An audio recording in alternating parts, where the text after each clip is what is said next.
নমস্কার, Mithun the helpline আমাদের education YouTube channel এবং আমাদের যে ফেসবুক পেজ, সকলকে শুভ সকাল, সুপ্রভাত। তো দেখুন, প্রথম আমি কয়েকটা বিষয় আপনাদের কাছে ক্লিয়ার করি। আপনারা অনেক কমেন্ট করেছেন, অনেক ফেসবুকে, হোয়াটসঅ্যাপে, টেলিগ্রামে, বিভিন্ন জায়গায় আমাকে এসএমএস করেছেন। তো আপনাদের সঙ্গে কয়েকটি বিষয় আমি ক্লিয়ার করি একদম প্রথম থেকে। প্রথম কথা হচ্ছিল, আপনারা যারা পিডিএফ চাইছেন, দেখেন আমার পিডিএফ সব রেডি করা আছে। তো এটা দেখতে পাচ্ছেন আপনাদের প্রাইমারি ইন্টারভিউ সংক্রান্ত 5E মডেল, এটা পিডিএফ টোটাল করা আছে, দেখতেই পাচ্ছেন। এটা করা আছে রেডি, এটা রেডি করা আছে। তারপরে এটা এইমাত্র রেডি করলাম, এখানে দেখতে পাচ্ছেন টোটালে এইমাত্র রেডি করলাম, ঠিক আছে।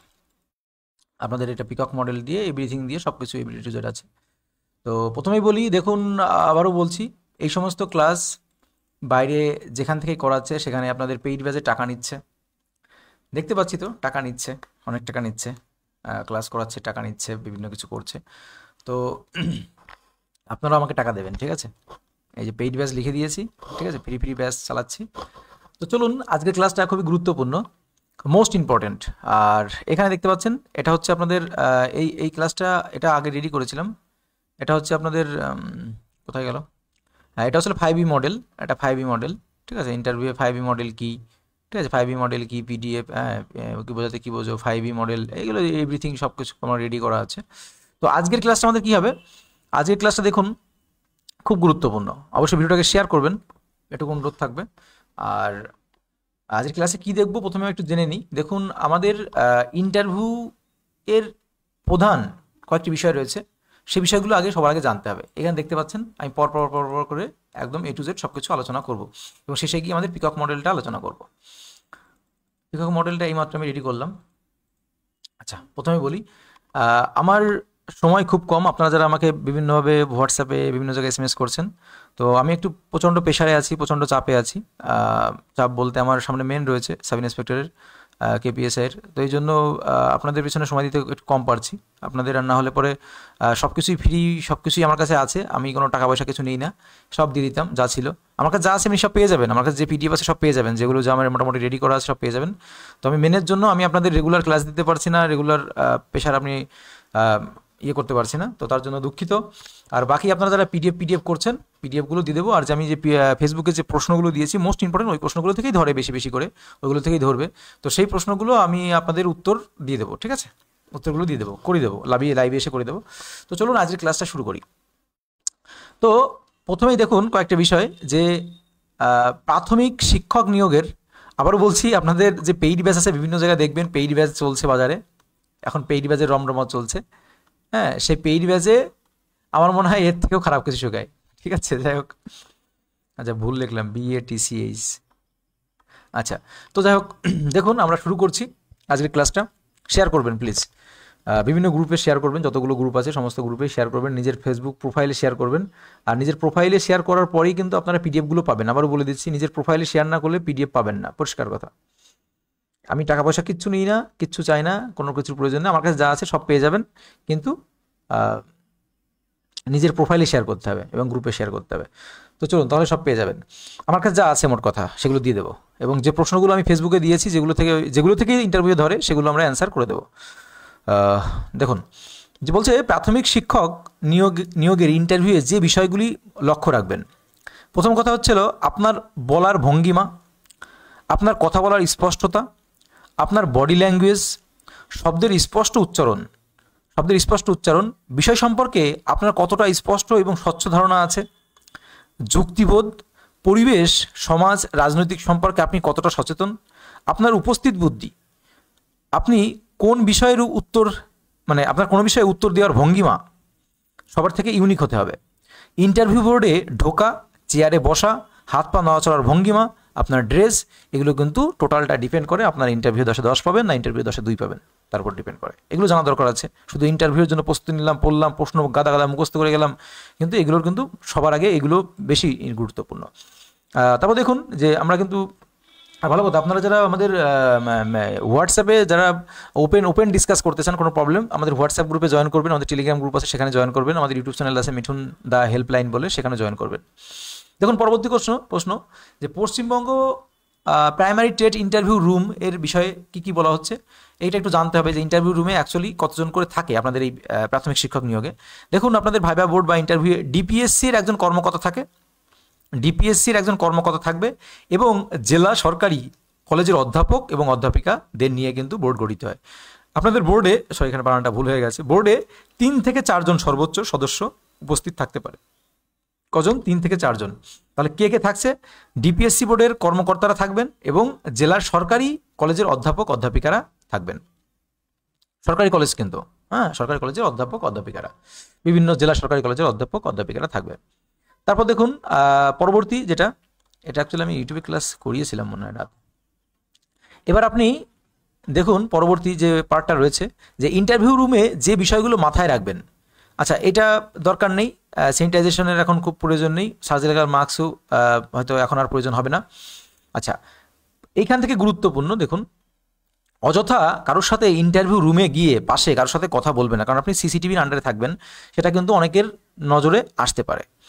তারপর দেখুন ভেরিফিকেশন রুমে অরিজিনাল এবং 2টো করে জেরক্স আলাদা করে রাখুন, 2টো করে জেরক্স আলাদা করে রাখুন, অরিজিনাল এবং 2টো করে জেরক্স আলাদা করে রাখুন।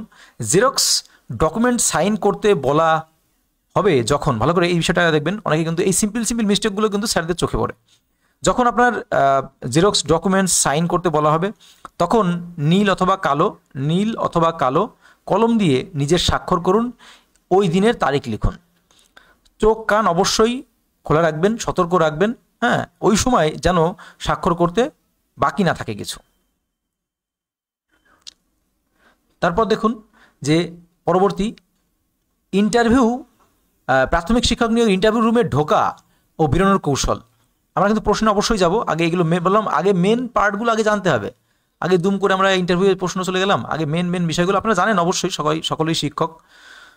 তো দেখুন বিষয়টা কি, যে ইন্টারভিউয়ে প্রবেশ করার আগে আপনাকে রুমের বাইরে একটি চেয়ারে বসানো হবে। ইন্টারভিউয়ে আপনাদের ইন্টারভিউ রুমে প্রবেশ করার আগে আপনাদের কিন্তু একটি বাইরের চেয়ারে বসানো হবে।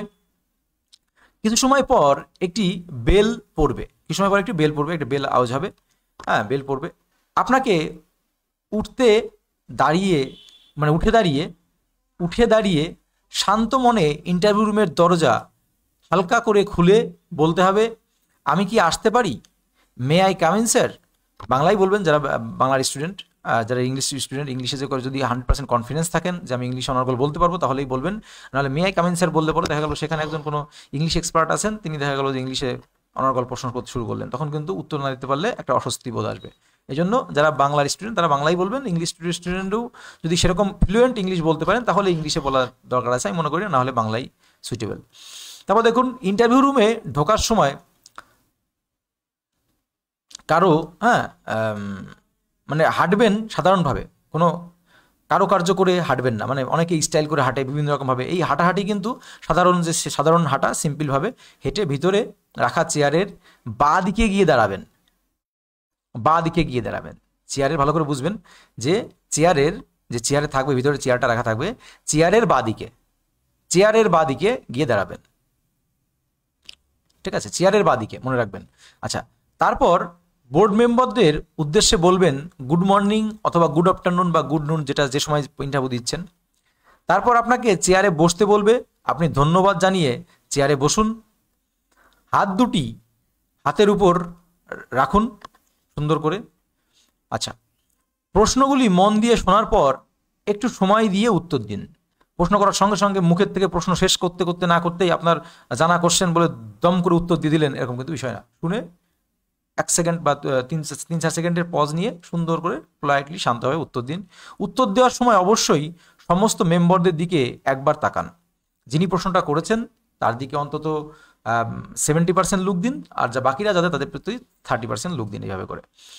আচ্ছা, কখনো মাথা নিচু করে নিচের দিকে, মানে যখন তারা প্রশ্ন করছেন না মাথা নিচু করে বসে আছেন তা কিন্তু নয়, তখন যে সমস্ত বোর্ড মেম্বাররা আছে তাদের দিকে আই কন্ট্যাক্ট রাখার চেষ্টা করবেন। হয়তো একজনের উপর সবসময় তাকিয়ে থাকবেন না, একজনের দিকে তাকিয়ে রাখলেন, বা কিছুক্ষণ পর যদি এরকম হয় আপনাকে চেক করার জন্য আপনি কতটা চঞ্চল বা কতটা কি, অনেকেই দেখালো সবাই চুপ করে থাকলো, তখন আপনি কি করবেন? এদিক ওদিকে তাকাবেন, মাথা নিচু করে থাকবেন, এইগুলোর জন্য না হয় সেটা বলা হচ্ছে। ইন্টারভিউ শেষ হলে বোর্ড মেম্বারদের মধ্যে একজন অবশ্যই আপনাকে বলবেন, এবার আপনি আসুন।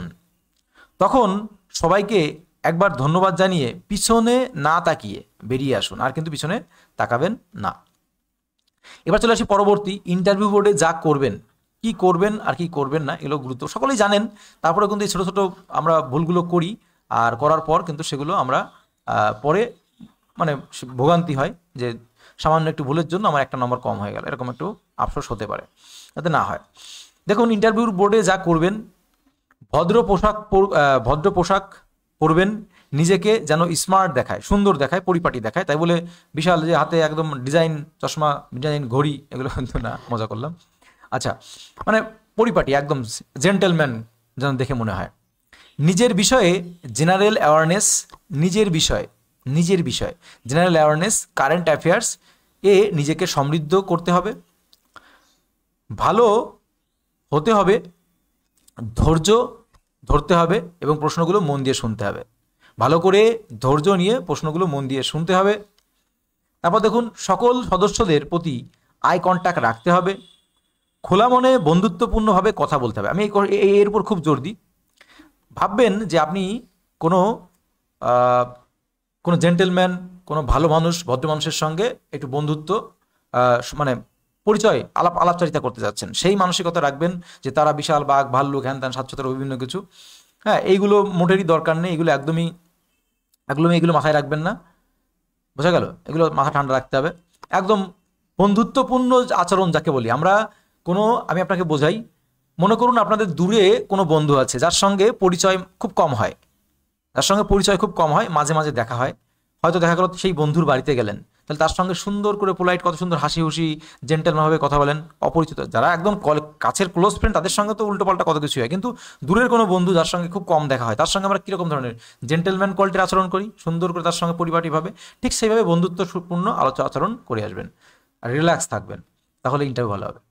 যে ভাষায় প্রশ্ন করবে সেই ভাষায় উত্তর দেবেন, উত্তর দেওয়ার চেষ্টা করবেন। যদি না জানা থাকে সেই ভাষা, দেখা গেলো যে আপনি ইংলিশে একটা প্রশ্ন করলে বুঝতে পারলেন না, তখন সরি স্যার বা সরি ম্যাডাম, আমি প্রশ্নটা বুঝতে পারিনি, আরেকবার করবেন প্রশ্নটা, আরেকবার এরকম বলতে পারেন। বা দেখা গেলো আপনাকে ইংলিশে প্রশ্ন করছে, ইংলিশটা বুঝতেই পারলেন না, বা সাপোজ হতেই পারে ইংলিশটা জানা নেই, স্যার একটা ইংলিশটা তো বুঝতে পারছি না, বাংলাতে বলবেন। এরকমভাবে কিন্তু পোলাইটলি বলা, এতে কিন্তু কোনো লাজ, লজ্জা, মান, সম্মান, নম্বর কিচ্ছু কাটবে না। যে আমাকে ইংলিশে কোশ্চেন করেছে, আমি ইংলিশে উত্তর দিতে পারলাম না, তার জন্য আমার নম্বর কেটে নেবে, এই টেন্ডেন্সি যখন মাথায় ঢুকবে তখনই ইন্টারভিউ খারাপ হয়ে যাবে। আবারও বলছি, নাই জানা থাকতে পারে, আপনার কোশ্চেন নাই জানা থাকতে পারে, আপনার যোগ্যতা পরীক্ষা আপনি দিয়ে এসছেন। নিজের প্রতি সৎ থাকুন, সৎ বলতে কি, আপনি কখনো মিথ্যা বলবেন না, মিথ্যার আশ্রয় নেবেন না। আপনি বানিয়ে কোনো কিছুর মিথ্যার আশ্রয়, এক্সট্রা কিছু, ভাস্ট কিছু, যা মনে চায় তাই সুন্দর করে তাদের কাছ থেকে সিম্পেথি নেওয়ার চেষ্টা, এগুলো কিন্তু করা যাবে না। আমরা অনেক সময় কি করি, সিম্পেথি নেওয়ার চেষ্টা করি, স্যার আমার বয়স হয়ে গেছে, স্যার আমার এখানে হয়ে গেছে, বিভিন্ন কিছু, এই যে বিভিন্ন অজুহাত, এগুলো চলবে না। তারা স্ট্রেট ফরওয়ার্ড যে প্রশ্নগুলো করবে সেই প্রশ্নগুলো উত্তর দিতে হবে। নিজের থেকে নিজের থেকে কিছু বানিয়ে নিজের থেকে কিছু বলা যাবে না। তারা যে প্রশ্ন করবে, যদি তারা প্রশ্ন করে তোমার সম্বন্ধে, তোমার পরিবার সম্পর্কে, তোমার কাজ সম্পর্কে, তখন তুমি বলো, কিন্তু তুমি নিজের থেকে তোমার দুঃখ, তোমার কষ্ট, তোমার সবকিছু তুলে ধরলে তা কিন্তু নয়, এক্ষেত্রে করা যাবে না। তাহলে এরকম ভেবো না যে আমার বয়স হয়ে গেছে, আমি যদি সিম্পেথি দেখাই বা কিছু দেখাই তাহলে আমাদের নম্বর বেশি করে দেবে, এটা কিন্তু মোটেই না। তুমি তোমার জায়গায় সৎ থাকো, তারা প্রশ্ন করলে উত্তর দাও, আর কোনো কিছু বানিয়ে মিথ্যা বলার দরকার নেই। আমাকে অনেকেই জিজ্ঞাসা করেছে, দাদা আমার গ্র্যাজুয়েশনে আমি গ্র্যাজুয়েশন শো করবো না। দেখুন, সেটা আপনার একান্তই ব্যক্তিগত ব্যাপার, পার্সোনাল ব্যাপার, কিন্তু আমি বলবো যে আপনি যদি শো না করেন, যদি তারা কোনো রকমভাবে বুঝে যায়, তারা কিন্তু এক্সপার্ট, আবার বলছি এক্সপার্ট, যদি কোনো রকমভাবে বুঝে যায় যে আপনি গ্র্যাজুয়েশন পাস, কিন্তু আপনি এখানে মিথ্যা বলছেন বা মিথ্যার আশ্রয় নিচ্ছেন, আপনি শো করছেন না আপনার গ্র্যাজুয়েশনটাকে, তখন কিন্তু আপনার হিতে ভালোর জন্য দেখাতে চাইছিলেন, সেটা কিন্তু খারাপ হয়ে যাবে। আবার বললাম, এটা মনে রাখবেন। তো যেটা আছে সেটা সত্যি বলবেন। আর আবার বলছি, যাদের গ্র্যাজুয়েশন আছে বা যারা দিতে লুকানোর চেষ্টা করছেন, আহামরি গ্র্যাজুয়েশনের পার্ট থেকে সবাই যে কোশ্চেন জানে সেই ধরনের কোশ্চেনই জিজ্ঞাসা করে। ইন্টারভিউয়ে কখনো আপনাদের ওই দাঁত ভাঙা কোশ্চেন জিজ্ঞাসা করবে না, বোঝা গেল? তারপর আবার বলছি, নিজের প্রতি সৎ থাকবেন, অনেস্টলি যে উত্তর দেবে সেই উত্তরের সংক্ষেপে সঠিক গুছিয়ে উত্তর দেবেন, ভাস্ট করবেন না উত্তরটাকে, তারা যেন বিরক্তি ফিল না করে, এটাই। তারপর দেখুন, পার্সোনালিটি, আমি আমার এক্সপিরিয়েন্স থেকে বলছি, ইন্টারভিউ দেওয়ার পার্সোনালিটি টেস্টের সময় একটু নার্ভাস হওয়া স্বাভাবিক, তাই টেনশনের জন্য তাড়াতাড়ি বলতে গিয়ে তোতলামি করে উত্তর দেবেন না।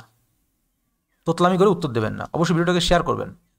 আচ্ছা, কারণ যখন পার্সোনালিটি আপনার স্বাভাবিক, যতই আমি বলছি আপনাদের কাছে একটা প্রেশার আসবে, সেই প্রেশারটাকে রিল্যাক্স করার জন্য আমি মেডিটেশন করতে বলেছিলাম। আপনারা মেডিটেশন করবেন, করে দেখবেন একভাবে 15 দিন মেডিটেশন করে দেখুন, ভোরে দেখবেন আপনার মন শান্ত হচ্ছে, এই তাড়াহুড়ো ব্যাপারটা, এই নার্ভাসনেস ব্যাপারটা অনেক কমবে। তারপরে দেখুন বোর্ড মেম্বারদের সামনে হাত উঁচু করে কিছু বলা বা বোঝানো চলবে না। অর্থাৎ এরকম করে অনেকে হাত এরকম করে বোঝানোর চেষ্টা করেন, অনেকে এটা অটোমেটিকভাবে, এটা কিন্তু আমরা বলি ইয়ের দোষ, ব্যায়ামের দোষ। তো এগুলো হয়ে যায়, এগুলো যেন না হয়। হাত যেরকম থাকবে সুন্দরভাবে পোলাইটভাবে সেরকমভাবে রাখতে হবে, হাত নড়াচড়া বা উঁচু নিচে করা যাবে না। টেনশনে পা কাঁপলে নিজেকে শান্ত রাখার চেষ্টা করুন। অনেকে কিন্তু চাপে বা টেনশনে পা কাঁপায়, এগুলো কিন্তু এখন থেকে প্র্যাকটিস করতে হবে। অনেক সময় অজান্তে শরীর বাঁক অবস্থায় থাকে, মানে এরকম করে আমরা চেয়ারে এরকম বাঁক বেঁকে থাকি অজান্তেই, ঠিক আছে, মানে বাড়িতে এরকম বসার প্র্যাকটিস। তো এরকম করে সোজা আমরা সুন্দরভাবে যে পোলাইটলি ভাবে স্ট্রেট ফরওয়ার্ড ভাবে বসে থাকা, সুন্দরভাবে হেলানটা না দেওয়া, যাতে মেরুদণ্ড যেন সোজা থাকে, এই বিষয়টা একটু খেয়াল রাখতে হবে। তারপর দেখুন ইন্টারভিউয়ে প্রয়োজনীয় যে সমস্ত কাগজপত্র যেগুলো আপনাকে নিয়ে যেতেই হবে, সেই কাগজপত্রগুলো একটু দেখে নিন, শেয়ার করবেন কিন্তু। আবার দেখুন ইন্টারভিউয়ে প্রয়োজনীয় কাগজপত্র, প্রথম কথা হচ্ছিল ইন্টারভিউ কল লেটার নিয়ে যেতে হবে, টেট অ্যাডমিট কার্ড নিয়ে যেতে হবে, অ্যাপ্লিকেশন ফর্ম, তারপর আপনাদের টেট কোয়ালিফাইড প্রিন্ট আউট, এগুলো করবেন, মানে যেগুলো আপনাদের দরকার।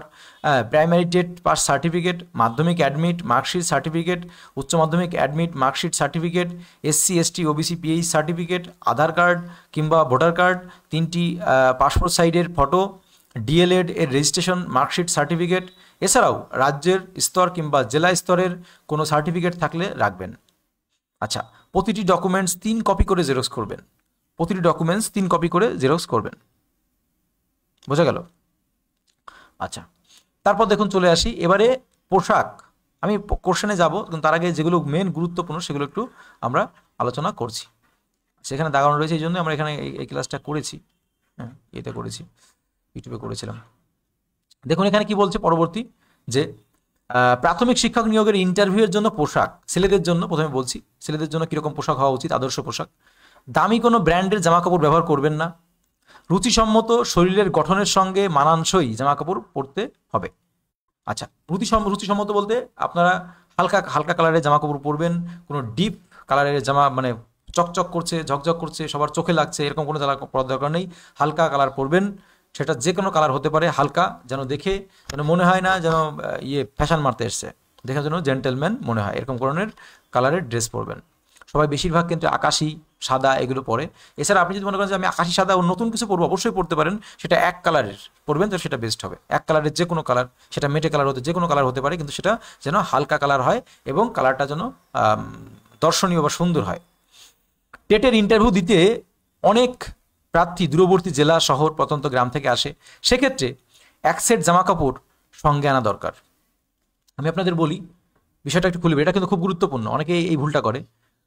অনেকে কিন্তু দূর দূর থেকে ইন্টারভিউ দিতে আসে, তারা ওই ইন্টারভিউয়ের ড্রেসটা পরেই কিন্তু যদি রওনা দেয়, তাহলে সেখানে পৌঁছাতে পৌঁছাতে হয় ঘেমে পান্তা হয়ে যাবে, অথবা কিন্তু তার গায়ে যে একটা ঘাম বা বিভিন্ন গন্ধ, বিভিন্ন কিছু, এগুলো কিন্তু রইবে, বিভিন্ন একটা ব্যাপার, কিন্তু একটা অকওয়ার্ড ব্যাপার চলে আসবে। এই জন্য বলবো যে যদি দূর দূর প্রান্ত থেকে কেউ ইন্টারভিউ দিতে যান, তাহলে অবশ্যই আপনার যেটা ইন্টারভিউয়ের ড্রেস সেটা সুন্দর করে প্যাকেটে রাখুন, ব্যাগে রাখুন, একটা সুন্দর একটা। আর যদি ভালো কথা আপনারা জিজ্ঞাসা করছেন পারফিউম ইউজ করা যাবে নাকি, আমি মনে করি যে পারফিউম না ইউজ করাই ভালো, কিন্তু যদি ইউজ করতে চান খুবই হালকা, যেন পারফিউমের জন্য কোনো এমন সেন্ট বেরোয় না যেন ইন্টারভিউটা মোহিত হয়ে যায়, ঠিক আছে, এরকম কোনো, মানে আমার মনে করেন প্রথম কথা নেওয়ার দরকার নেই, কিন্তু অনেকেই বলছেন আমি হালকা নিতে পারি, অবশ্যই নিতে পারেন হালকা, কিন্তু সেটার জন্য পারফিউমের গন্ধটা যেন ছড়িয়ে না যায়, যেন নিজের কাছে আসে এরকম মনে হয়, ঠিক আছে, সেটা দরকার নেই। আমি মনে করি পারফিউমের প্রয়োজন নেই, তারপরে যদি মনে করেন যে হ্যাঁ নিতে চাই, সেক্ষেত্রে বললাম হালকা, একদম হালকা। আচ্ছা, যেন গায়ে গন্ধ না থাকে, এটা মোট কথা। আবার যেন সেই সেন্ট যেন অন্যের কাছে না পৌঁছায়, যে আপনি কী সেন্ট ইউজ করেছেন সকলকে দেখাচ্ছেন। সেক্ষেত্রে জামা কাপড় আনা দরকার। তো ওয়াশরুমে ফ্রেশ হয়ে নতুন সেট পরলেই হয়। ছেলেদের ক্ষেত্রে ক্লিন শেভ করতে হবে, ছেলেরা যারা আছে ক্লিন শেভ সুন্দর করে, একদম আজকে যেরকম আমি একদম ক্লিন শেভ হয়ে আছি এরকম। আচ্ছা, সাদা বা হালকা রঙের ফুল হাতা শার্ট পরবেন, কালো বা গাঢ় রঙের ফর্মাল প্যান্ট পরবেন, শার্টের হাতা গোটাবেন না, শার্টের কোনো বোতাম খুলে রাখবেন না। দেখুন, তার ফর্মাল বুট জুতো পরবেন, স্লিপার বা কিটো পরবেন না, স্লিপার বা কিটো কিন্তু পরা যাবে না। হাতে অবশ্যই একটি ঘড়ি পরবেন। আচ্ছা, অনেকেই মনে করেন দাদা আমি ঘড়ি পরবো না, সেটা আপনার ব্যাপার, না পরলেও সমস্যা নেই, কিন্তু আপনি সুন্দর একটা যে কোনো এক কালারের, ঠিক আছে, ওই চেন আলা নয়, ফিতিওয়ালা যে ঘড়িগুলো আছে ওই ঘড়িগুলো ইউজ করবেন, সেটা মানে এক কালারের, যেন চকরা বকরা না হয়, সিম্পল আমাদের যে সমস্ত ঘড়িগুলো ছিল সেই ঘড়িগুলো ব্যবহার করতে পারেন, যেন রং বেরঙের না হয়, যেটা আমি বলছিলাম। চুল ভদ্র করে কেটে যাবেন, না বাটি ছাড় দেবেন না কাটি ছাড় দেবেন, সুন্দর করে একদম জেন্টেলম্যান, যেখানে মনে হয় যেন একটা আদর্শ শিক্ষক, তাই বলে তেল মেরে যাবেন না। আচ্ছা, যাই হোক, তারপরে দাড়ি ট্রিম করতে ভুলবেন না, সুন্দর করে দাড়িটাকে ফ্রেশ হয়ে যাবেন, ক্লিন শেভ সবচাইতে ভালো। অবশ্যই সুন্দর করে হাতের নখ কাটবেন, হাতের পায়ের নখটা সুন্দর কেটে রাখবেন। বলবেন দাদা এগুলো তো সবাই জানি আমরা, ঠিক আছে, এগুলো সবাই জানি, কিন্তু বিষয়টা সেটা নয়। বিষয়টা হচ্ছে আমাদের কিছু তাৎক্ষণিক ভুল হয়ে যায়, ঠিক আছে, যে ভুলগুলো আমরা ইন্টারভিউ দিয়ে এসে মনে হয় ইস এই জিনিসটার জন্য আমার এটা মিস হয়ে গেল, ইস এই জিনিসটা তো গেল, পরীক্ষা হলে গিয়ে যেন এরকম মনে হচ্ছে। আচ্ছা, মেয়েদের ক্ষেত্রে দেখুন, মেয়েদের ক্ষেত্রে কি, দামি ব্র্যান্ডের জামা কাপড় ব্যবহার করবেন না, দামি ব্র্যান্ডের জামা কাপড় ব্যবহার করার দরকার নেই। রুচিসম্মত শরীরের আমি এই যে রুচিসম্মত শরীরের গঠন কেন বলছি, কারণ আপনি দেখা গেল যে আপনার শরীরের থেকে ঢুলনা একটা জামা পরে গেলেন, তাই না, সুন্দর ফিটফাট, তারপরে খুব টাইট ফিট নয়। আবার বলছি, দেখে জন্য মনে হয় একটা ভদ্র মেয়ে বা ভদ্র মহিলা, জেন্টেলম্যান দেখে মনে হয় সেরকম। মেয়েরা শাড়ি পরতে পারেন অথবা চুড়িদার পরতে পারেন, ঠিক আছে, মানানসই, দেখে যেন ভালো লাগে, সুন্দর লাগে, ঠিক আছে, তাই বলে সেজে গুজে লিপস্টিক গাদা করে মেখে নয়। আচ্ছা, হালকা সুতির শাড়ি চুড়িদার পরবেন বা চুড়িদার পরতে পারেন। সালোয়ার কামিজ, আমি মনে করি সালোয়ার কামিজ না, আমি এই সুতির শাড়ি অথবা চুড়িদারই, হ্যাঁ, চুড়িদার পরাটাকে বেশি প্রেফার করি। আচ্ছা, হালকা মেকআপ, হালকা রঙের লিপস্টিক, অতিরিক্ত মেকআপ ব্যবহার করা যাবে না। হালকা মেকআপ করতে পারেন, হালকা, যেন মেকআপ যেন হাত দিলে যেন কালার না আসে, কোনো রকম যেন বোঝা না যায় যে আপনি মেকআপ করেছেন, হালকা কোনো রকম সুন্দর যাতে লাগে, যাতে কোনো রকম মানে বুঝতেই পারছেন নিজের থেকে, হালকা রঙের হালকা লিপস্টিক পরতে পারেন। আচ্ছা, চুল খুলে রাখতে পারেন বা বেঁধেও নিতে পারেন, সেটা আপনার যেটা সুন্দর লাগবে আপনার কাছে, হ্যাঁ, মনে হবে সেরকম, চুল এলোমেলো যেন না হয়ে থাকে। ঘড়ি অথবা সাধারণ কানের দুল পরলেই চাইলে পরবেন, ঘড়ি অথবা সাধারণ কানের দুল, সাধারণ সিম্পল যে কানের দুলগুলো সেগুলো পরতে পারেন, হ্যাঁ, না পরলেও চলবে, এটা আপনার একান্তই ব্যক্তিগত ব্যাপার, কিন্তু ঘড়িটা আমি মনে করি পরা যেতে পারে, সেটা সিম্পল ঘড়ি। ছোটো মেয়েদের জন্য যে ঘড়িগুলো হয় সাধারণ ফিতেওয়ালা ঘড়ি, সেগুলো। ফর্মাল জুতো বা স্যান্ডেল পরতে পারেন। অবশ্যই সুন্দর করে হাতের নখ কাটবেন, নেল পালিশ অবশ্যই ব্যবহার করবেন না, একদমই না। আচ্ছা, এবার চলে আসি, দেখুন আমাদের প্রাথমিক শিক্ষক নিয়োগে বডি ল্যাঙ্গুয়েজটা সবচেয়ে ভাইটাল পার্ট। আপনি কেমন আকার অঙ্গি ভঙ্গি করছেন সেটার উপরই কিন্তু আপনার নম্বরটা ডিপেন্ড করছে। দেখুন, প্রার্থীর অঙ্গ সঞ্চালন, দৃষ্টি, প্রবেশ, প্রস্থানের চলনভঙ্গি, আপনি কি ঢুকছেন কীভাবে, আপনার কীভাবে তাকাচ্ছেন, ওরা কিন্তু সব বুঝতে পারবে। আপনার চলন, আপনার কথা বলা দেখেই ওরা কিন্তু আপনার কনফিডেন্স, আপনি দুর্বল হয়ে যাচ্ছেন কি নাকি তারা কিন্তু ধরে ফেলবে। এই জন্য এগুলো একটু রাখতে হবে। আপনাদের কমেন্ট পড়বো। রাকেশ বলছো দাদা হালকা রঙের মধ্যে কি হোয়াইট এর মধ্যে ব্ল্যাক চেক, না চেক না পরাই ভালো, আমি বলবো চেক কালার না নেওয়াই ভালো, কোনো চেক মানে চকচক করছে বা চেক ওগুলো না পরাই ভালো, এক কালার পরা আমি বেস্ট মনে করি, বা আকাশি বা সাদা বা অন্য যে কোনো কালার নিন না কেন, সব দেখুন আমি বলবো ইউনিক যেন সবাই সাদা পরে গেছে, আপনি সাদা পরে গেলেন, হ্যাঁ, তাহলে আপনার মধ্যে একটা ডিফারেন্স কোথায় আসছে, কিন্তু সেই কালারটা যেন হালকা হয় এবং সুন্দর হয়, কিন্তু এক কালারটা আমি বেস্ট মনে করি। তারপর দেখুন মুখের এক্সপ্রেশন, বিষয়গুলির বিশ্লেষণ, প্রার্থীর মনোভাব অবস্থা বোঝা এবং রিপোর্টের উপর প্রার্থীর সিলেকশন বহুলাংশে নির্ভর করে। এই রিপোর্টের উপর আপনার দৃষ্টিভঙ্গি, আপনার কথাবার্তা, আপনি দেখুন আবার বলছি, আপনি কোশ্চেন কি উত্তর দিতে পারলেন না, কিন্তু আপনার অঙ্গভঙ্গি, আপনার আত্মবিশ্বাস, আপনার কনফিডেন্স, আপনার মানে আইকিউ লেভেল এবং সেটাকে ব্যালেন্স করার যে ক্ষমতা, সেগুলো কিন্তু মেন দেখা হয়। আপনি কোশ্চেন দুটো একটা নাই পারতে পারেন, সেটা ডাজেন্ট ম্যাটার। এই যে বললাম, আপনার দৃষ্টি, আপনার তাকানো, আপনার আত্মবিশ্বাস, আপনার মুখের এক্সপ্রেশন, এগুলো বলে দেবে যে আপনি একজন আদর্শ শিক্ষক, আপনার মধ্যে সেই গুণাবলীগুলো আছে, আপনি বাচ্চাদের হ্যান্ডেল করতে পারবেন, আপনার মধ্যে সেই ধৈর্যশীলতা রয়েছে, এগুলোই জাস্ট চেক করবে। তো সেগুলোর উপরে কিন্তু আপনার বহুলাংশে নির্ভর করে আপনাদের নম্বরটা। তো টেটের ক্ষেত্রে আলাদা করে সাইকোলজিস্ট থাকে না। দেখুন আবার বলছি, যেমন পুলিশের রিক্রুটমেন্ট বা অন্য রিক্রুটমেন্টের ক্ষেত্রে কিন্তু সাইকোলজিস্ট থাকে একজন, যিনি বসে থাকেন, যিনি কোনো প্রশ্নই করেন না। আমাকে একজন ছিলেন চুপচাপ, মানে অন্য রিক্রুটমেন্টে দেখবেন আপনাদের পিএসসি রিক্রুটমেন্ট বা পুলিশ রিক্রুটমেন্ট বা অন্য যত রিক্রুটমেন্ট আছে, সেই সমস্ত রিক্রুটমেন্টের যে সমস্ত ইন্টারভিউগুলো হয়, দেখবেন একজন বসে থাকবে এক কোনায় চুপচাপ, শুধু আপনার পায়ের থেকে গোড়া পর্যন্ত একভাবে তাকিয়ে থাকবে, একবার উপর থাকবে নিচে থাকবে, মানে আপনাকে পুরো জাজ করবে, সে কিন্তু কোনো প্রশ্ন করে না, যিনি সাইকোলজিস্ট থাকে। কিন্তু এই টেটের রিক্রুটমেন্টের ক্ষেত্রে কোনো সাইকোলজিস্ট থাকে না। বোর্ড সদস্যরাই বডি ল্যাঙ্গুয়েজ লক্ষ্য করে প্রার্থীর শিক্ষক সুলভ কোয়ালিটি আছে কিনা সেটা বোঝার চেষ্টা করে। বোঝা গেল? মানে যে তিন চারজন বা তিনজন বা চারজন বা দুজন বা তিনজন থাকবেন তারাই কিন্তু চেষ্টা করবেন সাইকোলজিস্টের দায়িত্বটা গ্রহণ করতে। বোঝা গেল? আচ্ছা, এবার চলে আসি দেখুন পরবর্তী গুরুত্বপূর্ণ পার্ট। দাদা ডেমো নিয়ে বানালেন না ভিডিও। দেখুন ডেমো নিয়ে ভিডিও বানানো তো হচ্ছে না। আমি আবারও বললাম যে আমি একটু ব্যস্ত আছি নিজের মেনটা নিয়ে, তো এই জন্য ডেমোর ভিডিও বানানোর এটা করার সময় পাচ্ছে না, কিন্তু আপনাদের আমি কথা দিয়েছি বলে এগুলো একটু করে দিচ্ছি। আর আমার কাছে যে পিডিএফগুলো আছে, ঠিক আছে, সেই পিডিএফগুলো আমি দিয়ে দেবো। আমার কাছে যা মোটামুটি আছে সেগুলো আমি আপনাদের দিয়ে দেবো, অবশ্যই কাজে আসবে। এবং আমি ফেসবুকে যেগুলো পোস্ট করেছি, স্পেশালি আমি যেগুলো লিখে পোস্ট করেছি, ওইগুলো সবচেয়ে বেশি গুরুত্বপূর্ণ। দেখুন কিছু কিছু কোশ্চেন আছে আপনাকে জানতেই হয়, যেমন ট্যাকটিক কোয়ালিটির কোশ্চেন, সিচুয়েশন বেস কোশ্চেন, ওগুলো যদি আমি ঠিকঠাক উত্তর না দিতে পারেন না, তাহলে কিন্তু মানে ওরা ধরে নেবে যে আপনার ভিতরে আত্মবিশ্বাসের অভাব আছে, আপনার ভিতর পরিকাঠামোগত অভাব আছে। ওই জন্য ওই উত্তরগুলো দিতেই হবে। আমি দেখুন ফেসবুকে পোস্ট করেছি, ওগুলো দেখবেন, ভিডিওটাকে শেয়ার করবেন। এগুলো পেইড বেসের ক্লাস, আপনাদের সঙ্গে ফ্রি করাচ্ছি, নাহলে টাকা নেবো কিন্তু। আচ্ছা দেখুন, তারপর দেখুন আস্তে করে দরজা খুলে, কোশ্চেন কিন্তু শেষে আছে, এগুলো জাস্ট সিম্পল বিষয় যেগুলো সবাই জানে, কিন্তু তারপরেও বলছি একবার, শেষে কোশ্চেন আছে। আজকে আমরা পিকক মডেলটা দেখবো। তারপর দেখুন যে দরজা খুলে কি বলছে, আস্তে করে দরজা খুলে ইন্টারভিউ রুমে প্রবেশ করতে হবে। মনে রাখতে হবে চেয়ারটা তোমার কিন্তু টেবিলটা নয়। ভালো করে বুঝবেন, মনে রাখতে হবে চেয়ারটা কিন্তু তোমার, মানে চেয়ারটা কিন্তু আপনার, কিন্তু টেবিলটা নয়। চেয়ারে যথাযথভাবে বসতে হবে। পিছনে হেলান দেওয়া বা সামনে ঝুঁকে পড়া, এই দুটোই কিন্তু একদমই কাম্য নয়। হাতের ফাইলটা, যদি হাতে কোনো ফাইল থাকে, এক্ষেত্রে মানে ফাইল থাকে না, শিক্ষক নিয়োগের ক্ষেত্রে ফাইল থাকে না, তো হাতের ফাইলটা ঠিক মতো ধরতে হবে। যদি ফাইল থাকে, শিক্ষক নিয়োগে ফাইল বিষয়টা আসছে না, তো ফাইল সম্ভবত থাকবে না হাতে, তো ফাইল থাকে না, তো ফাইল যদি থাকে তাহলে অবশ্যই হাত পা কোনোটাই যেন কোরাসভাবে না থাকে, সোজা সুন্দর করে। প্রয়োজন ছাড়া হাতের সঞ্চালন করা চলবে না, নড়াচড়া করা চলবে না, তার অর্থ দিয়ে কোনো কিছু দিয়ে আটকে রাখা। আচ্ছা, যদি ফাইলটা বিষয় থাকে, ফাইল এখানে থাকবে না। আচ্ছা, তারপরে দেখুন যে বোর্ডের সকল সদস্যদের প্রতি চোখে চোখ রেখে কথা বলা। চোখে চোখ রেখে বলতে গেলে রাগে না, সুন্দর একটা মিষ্টি ভাব থাকবে, একটা পোলাইট ভাব থাকবে, তাহলে হ্যাঁ করে না, ঠিক আছে, মানে একটা মিষ্টি ভাব থাকবে, ঠিক আছে। মানে মিষ্টি ভাব বলতে তাই মানে একবার বেশি মিষ্টি দিয়ে দেন না, হালকা মিষ্টি, ঠিক আছে, হালকা মিষ্টি থাকবে। আচ্ছা, গলার স্বর ধীর হবে, যেন আপনার কথা শুনে যেন মনে হয় আপনি আত্মবিশ্বাসী। প্রত্যেকটা কোশ্চেনের উত্তর মনে যেন না হয় আপনি কোশ্চেনের উত্তরগুলো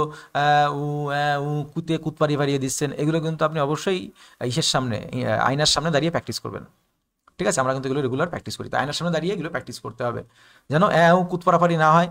তারপরে কুতপারাপারি চলবে না, মোটেই কুতপারাপারি চলবে না। তারপর হচ্ছিল কথা বলার সময় যেন মনে হয় আপনি কনফিডেন্সের সঙ্গে উত্তর দিচ্ছেন, যেন মনে হয় না যেন আপনারা এই প্রশ্নটা উত্তর দিচ্ছেন আপনি নিজেই সংশয়িত, আপনার নিজেই আপনার সংশয় রয়েছে, এরকম যেন মনে না হয়। যেটা জানবেন সেটা সুন্দর করে সংক্ষেপে সঠিক উত্তর দেবেন। যেটা জানবেন না, স্যার আমার এই কোশ্চেনটা জানা নেই, অথবা স্যার আমি এই কোশ্চেনটা অবশ্যই জেনে নেব, আমার এই কোশ্চেনটা বা এই মুহূর্তে মনে পড়ছে না, যে কোনো একটা ইউজ করবেন। স্যার আমার এই কোশ্চেনটা মনে পড়ছে না, আমি অবশ্যই জেনে নেব, এইভাবে করে। আর এই যে প্রতিবারই সরি স্যার এগুলো বলার আমি মনে করি প্রয়োজন নেই। বারবার কোশ্চেন মনে করলো আপনার পরপর 3 বার করলে, আপনি 3 বারই সরি স্যার বলবেন, আমার মনে হয় এটা সুইটেবল না। একই শব্দ বারবার ইউজ করা ঠিক না। আপনার পরপর 3টে কোশ্চেন ধরলো, আপনি পারলেন না, তার মানে নেগেটিভ কিছু না, আরে বাবা। তার মানে কি আপনি জানা নেই আপনার কোশ্চেনটা, আপনি বলুন স্যার আমার এই কোশ্চেনটা জানা নেই। হ্যাঁ, আপনি তাহলে প্রথমে বললেন জানা নেই, দ্বিতীয়বার বললেন স্যার এই মুহূর্তে মনে পড়ছে না, তৃতীয় কোশ্চেন আপনি পারলেন না, তখন বললেন সরি স্যার আমার এই কোশ্চেনটাও জানা নেই। এভাবে করে বলতে পারেন, কিন্তু আপনি পরবারই সরি স্যার এই কোশ্চেনটা জানা নেই, সরি স্যার এই কোশ্চেনটা মনে পড়ছে না, সরি স্যার, বারবার সরি বলার দরকার নেই। আমি মনে করি আপনাদের অন্য কিছু মনে হতে পারে। আচ্ছা দেখুন, গলার স্বর ধীর মিহি করা কোনোটাই নয়। তাহলে গলার স্বর কি সুন্দর করে যেন আত্মবিশ্বাসের সঙ্গে পোলাইটলি বলা যায় সেটা। আচ্ছা, তো বলছে কাঁধ নুয়ে পড়া, দাঁতে নখ কাটা, বারবার ঢোক, ভালো কথা। আমরা ইন্টারভিউ নিতে দেখলাম যে কথা বলতে গিয়ে প্রথমবার যারা ইন্টারভিউ দিচ্ছে বা ইন্টারভিউয়ে কথা বলতে গেলে অনেকেই ঢোক চিপছে। এই ঢোক চিপা মানে কি বোঝেন? যারা সাইকোলজিস্ট থাকে, এমনি সিম্পল সাইকোলজিস্ট লাগে না, সিম্পল লোকই বুঝতে পারে যে ওর আত্মবিশ্বাসের অভাব আছে, বা ঠিকঠাক মতো ভিতরে বানাতে পারছে না, বা ঠিকঠাক মতো আসছে না, আর্টিফিশিয়াল বার করার চেষ্টা করছে, ন্যাচারাল আসছে না। এই যে ঢোক চেপার অর্থ কিন্তু সেটাই। এই জন্য আপনি যখন ইন্টারভিউ দিচ্ছেন বা প্র্যাকটিস করছেন, তখন অবশ্যই দেখবেন যে কথা বলতে গিয়ে যে ইন্টারভিউ নিচ্ছে তাকে জিজ্ঞাসা করবেন স্যার আমি কথা বলার সময়, তারা অবশ্যই ধরিয়ে দেবে, অবশ্যই যদি হয় আপনার এই যে ঢোক চেপাটা কিন্তু একদমই ভালো না। ঢোক কখন চেপে? যখন আপনার কিছু মনে পড়ছে না বা কোনো গুলিয়ে ফেলছেন, এই ঢোক চেপা কথা বলতে অনেকে কিন্তু এটা অনেকের অভ্যাস আছে, এই ঢোক চেপা যেন না হয়। কথা জড়িয়ে যাওয়া, রিপিট করা একই কথা, এগুলো যেন না হয়। নার্ভাসনেস সূচিত করে কিন্তু এগুলো, সেই বিষয়গুলো একটু নজরে রাখবেন। বোঝা গেল? শেয়ার করবেন, ঠিক আছে, আবারও বলছি নিজের প্রোফাইলে শেয়ার করতে হবে। এবারে চলে আসি, দেখুন বিষয় হয়ে গেল, আমরা মোটামুটি আলোচনা করলাম, ঠিক আছে। এবারে আমরা এই আজকের যে কোশ্চেনগুলো আলোচনা করব, এই কোশ্চেনগুলো খুব গুরুত্বপূর্ণ, খুবই গুরুত্বপূর্ণ। আচ্ছা, যেগুলো আপনাদের দেখুন জানা দরকারই, আপনাদের শিক্ষক হবেন সেগুলো জানা। প্রথম হলো পিকক মডেল কি, প্রস্তুতিকালীন মূল্যায়ন যেটাকে বলে ফর্মেটিভ, হ্যাঁ। আর তারপর আমাদের পর্যায়ক্রমিক যেটা হলো সামেটিভ মূল্যায়ন, সরি সামেটিভ মানে মূল্যায়ন, আচ্ছা ফর্মেটিভ আর সামেটিভ, একটা ফর্মেটিভ একটা প্রস্তুতিকালীন, একটা পর্যায়ক্রমিক, ঠিক আছে। ফর্মেটিভ আসলে প্রস্তুতিকালীন আর সামেটিভ আসলে পর্যায়কালীন মূল্যায়ন, ঠিক আছে। তাহলে প্রাথমিক বিদ্যালয়ে কটি সামেটিভ এক্সাম হয়, কি কি মাসে হয়, খুব জানতে হবে, এটা কিন্তু খুব গুরুত্বপূর্ণ, ঠিক আছে, এটা খুব গুরুত্বপূর্ণ। তারপর দেখুন পিকক কার্ড ফর সিইবি বিষয়টি কি এবং কিভাবে ব্যবহৃত হবে, ফর্মেটিভ এবং সামেটিভ অ্যাসেসমেন্ট বেসিক পার্থক্য কি, প্রথাগত এবং প্রথা বহির্ভূত শিক্ষার পার্থক্য কি, পিকক মডেল সম্পর্কে বলুন। আর আপনাদের হলো প্রাথমিক বিদ্যালয়ে ময়ূর মডেল কি, তাই না, প্রাথমিক বিদ্যালয়ে ময়ূর মডেল কি বা full form of peacock model কি। তো চলুন আমরা কোশ্চেনে চলে যাই। এতক্ষণ কিন্তু আমরা যে বেসিক যেটা সেইটা দিলাম, তুললাম, এবার আমরা চলে যাই কোশ্চেনে। দেখতে পাচ্ছেন পিকক মডেল, একটা চিত্র আপনাদের সামনে তুলে ধরেছি। আর অবশ্যই কিন্তু আমাদের পেজে থাকলে পরে মিঠুন সরকার দিয়ে পেজ আছে, আর আমাদের ইউটিউব আছে মিঠুন দা হেল্পলাইন দিয়ে, অবশ্যই ফলো করে রাখবেন, কাজে আসবে। আর যে কোনো এডুকেশনাল হেল্প, কোনো প্রবলেম হলে অবশ্যই সরাসরি আমার সঙ্গে যোগাযোগ করতে পারবেন। আচ্ছা চলুন এবারে চলে আসি আমরা পিকক মডেল। দেখুন পিকক মডেল কি, বিষয়টা একটু ভালো করে জানি, পিকক মডেলটা কি। এখানে বলা প্রয়োজন নিরবিচ্ছিন্ন সার্বিক মূল্যায়ন পুরো ভারতবর্ষ জুড়ে শিক্ষার্থীর সার্বিক বিকাশের ধারাবাহিক পর্যবেক্ষণ এবং নথিবদ্ধকরণ হয়। তাই নতুন পাঠ্যক্রমে প্রস্তুতিকালীন এবং পর্যায়ক্রমিক এই দুই ধরনের মূল্যায়নের স্থান পেয়েছে। তাহলে পিকক মডেলটা কি দেখেন বলা হচ্ছে যে নিরবিচ্ছিন্ন সার্বিক মূল্যায়নে পুরো ভারতবর্ষ জুড়ে শিক্ষার্থীর সার্বিক বিকাশের যে ধারাবাহিক পর্যবেক্ষণ এবং নথিবদ্ধকরণ হয়, তাই নতুন পাঠ্যক্রমে প্রস্তুতিকালীন এবং পর্যায়ক্রমিক দুই ধরনের মূল্যায়নের অবস্থান পেয়েছে। এবার এই যে প্রস্তুতিকালীন মূল্যায়নটা কি, যেটা ফর্মেটিভ বলা হচ্ছে, যে ইংলিশে ফর্মেটিভ, প্রস্তুতিকালীন মূল্যায়নটা কি, ফর্মেটিভ ইভ্যালুয়েশন। তাহলে এখানে ধরে যে ফর্মেটিভ ইভ্যালুয়েশন কি বা প্রস্তুতিকালীন মূল্যায়ন কি। দেখুন শ্রেণীকক্ষের ভিতরে ও বাইরের শিক্ষণের সময় প্রস্তুতিকালীন মূল্যায়ন ঘটবে। কোথায়? তাহলে শ্রেণীকক্ষের বাইরে এবং ভিতরে এবং বাইরের শিক্ষণের সময় প্রস্তুতিকালীন মূল্যায়ন ঘটবে।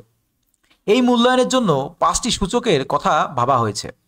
এই সূচকগুলি শিক্ষার্থীর সার্বিক, দেখুন এখানে তো ডিটেলস করা আছে, আপনারা বললে পরে আপনাদের একটা কনসেপ্ট তৈরি হয়ে যাবে, সেখান থেকে যেটুকু মনে আসবে সেটুকু বলবেন, মেনটুকু। আর দেখুন সূচকগুলি শিক্ষার্থীর সার্বিক বিকাশের মাপকাঠি হিসাবে ব্যবহার হয়। এক্ষেত্রে মনে রাখা প্রয়োজন যে এই সূচকগুলি জাতীয় পাঠ্যক্রমের রূপরেখা 2005 এবং শিক্ষার অধিকার আইন 2009 নির্মিতিবাদ নির্বাচন করা হয়েছে। শ্রেণীকক্ষের ভিতরে ও বাইরে শিক্ষণের সময় শিক্ষক শিক্ষিকারা এই সূচকের ব্যবহার করে বাহারে দর্শনের সময় অধিক। আচ্ছা তাহলে বিষয়টা আমি একটু বলি। বিষয়টা হচ্ছে যে মোট কথা শ্রেণীকক্ষের ভিতরে এবং বাইরের যে শিক্ষণটা হয় সেটাকে আমরা এখানে প্রস্তুতিকালীন মূল্যায়ন বলছি, মানে সারা বছর ধরে যে শিক্ষণটা চলে। তারপর যদি আমরা পরবর্তীতে যাই, পরবর্তী পেজে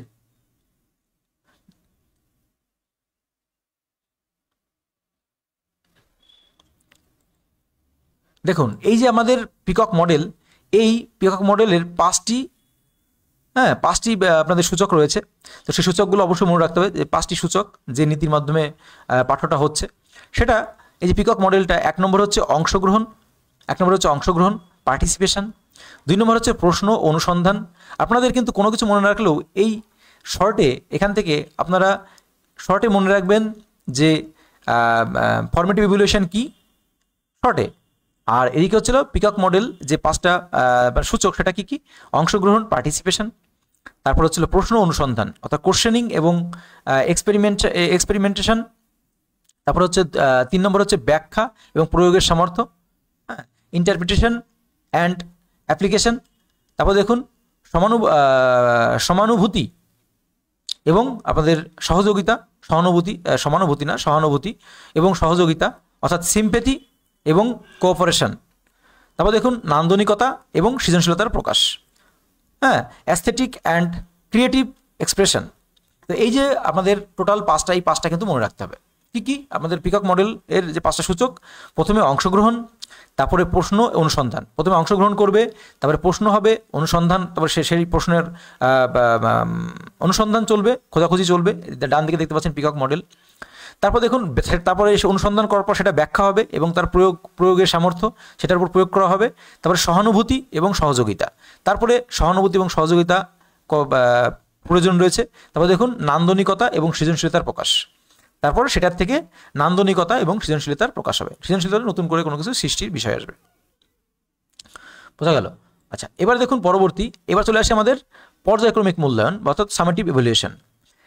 সামেটিভ ইভ্যালুয়েশন কি? দেখুন বলছে নতুন পাঠ্যক্রমে 3বার পর্যায়ক্রমিক মূল্যায়নের ব্যবস্থা রয়েছে। নতুন যে পাঠ্যক্রম সেখানে 3বার পর্যায়ক্রমিক মূল্যায়নের রয়েছে। তো এপ্রিলের প্রথম থেকে, এপ্রিলের প্রথম, তাহলে প্রথমে যে মূল্যায়ন হয়, এই যে আমাদের পর্যায়ক্রমিক যে মূল্যায়ন, এই মূল্যায়নটা 3 ভাগে ভাগ করা হয়েছে। তাহলে প্রথমটা কি? প্রথমটা হলো এপ্রিলের প্রথম দিকে হয়, প্রথমটা হলো এপ্রিলের প্রথম দিকে। দ্বিতীয় যেটা হয় সেটা কিন্তু আপনাদের এপ্রিলের প্রথম থেকে দ্বিতীয়, এপ্রিলের প্রথম থেকে দ্বিতীয় সপ্তাহের মধ্যে। এই যে আপনাদের প্রথম যেটা হচ্ছে, প্রথম আপনাদের পর্যায়ক্রমিক যে মূল্যায়নটা, প্রথম পর্যায়ক্রমিক মূল্যায়ন 3টে মোট হয়, আপনারা জানেন। তো 3টের মধ্যে প্রথম যেটা হচ্ছে সেটা হচ্ছে এপ্রিলের প্রথম থেকে দ্বিতীয় সপ্তাহের মধ্যে হয়, এপ্রিল প্রথম দ্বিতীয় সপ্তাহের মধ্যে। আর দ্বিতীয়টা জুলাইয়ের শেষ সপ্তাহ থেকে আগস্টের প্রথম সপ্তাহের মধ্যে হয়। এগুলো কিন্তু মনে রাখতে হবে, মোস্ট ইম্পর্টেন্ট। আবার বলছি মোস্ট ইম্পর্টেন্ট, যে আপনাদের যে পর্যায়ক্রমিক মূল্যায়ন হয়, তাহলে প্রথমটা কোন সময় হয়? এপ্রিলের প্রথম থেকে দ্বিতীয় সপ্তাহের মধ্যে। আর দ্বিতীয়টি কখন হয়? জুলাইয়ের শেষ থেকে আগস্টের প্রথম সপ্তাহের মধ্যে। বোঝা গেল? আর তৃতীয়টি কখন হয়? তৃতীয়টি যেটা আপনাদের ফাইনাল বার্ষিক, যেটা নভেম্বরের শেষ সপ্তাহ থেকে ডিসেম্বরের প্রথম সপ্তাহের মধ্যে। এটা আপনাদের সামনে রয়েছে, নভেম্বরের থেকেই আপনাদের বার্ষিক মূল্যায়ন। বোঝা গেল? এটা কিন্তু খুব ইম্পর্টেন্ট, খুব গুরুত্বপূর্ণ, হ্যাঁ, মনে রাখতে হবে। তাহলে আবারও বলছি শেষবারের মতো, যে এই যে আপনাদের সামেটিভ মূল্যায়ন, এই যে পর্যায়ক্রমিক মূল্যায়নটা যে 3 ভাগে স্তরে ভাগ করা হয়েছে, তাহলে প্রথমটি হচ্ছিল এপ্রিলের প্রথম থেকে দ্বিতীয় সপ্তাহের মধ্যে, আর দ্বিতীয়টি হচ্ছিল জুলাইয়ের শেষ থেকে আগস্ট সপ্তাহের মধ্যে, আর তৃতীয়টি হচ্ছে নভেম্বরের শেষ থেকে ডিসেম্বরের সপ্তাহের মধ্যে। এগুলো কিন্তু হয়। বোঝা গেল? তো এখানে দেখুন বিস্তারিত ব্যাখ্যা দেওয়া রয়েছে, ব্যাখ্যাগুলো একটু দেখে নেবেন, প্রয়োজন স্ক্রিনশট নিয়ে নেবেন। আচ্ছা, পরবর্তী কোশ্চেন চলে যাই। আচ্ছা, এটা সামেটিভ মূল্যায়ন নিয়েই আপনাদের বিস্তারিত বলেছে, সামেটিভ মূল্যায়নটা কি। এখানে দেখুন এই বিষয়টা খুব গুরুত্বপূর্ণ, যে মনে রাখতে হবে প্রস্তুতিকালীন ও পর্যায়ক্রমিক। প্রস্তুতিকালীন হলো ফর্মেটিভ মূল্যায়ন, ফর্মেটিভ ইভ্যালুয়েশন, আর পর্যায়ক্রমিক হচ্ছিল সামেটিভ ইভ্যালুয়েশন।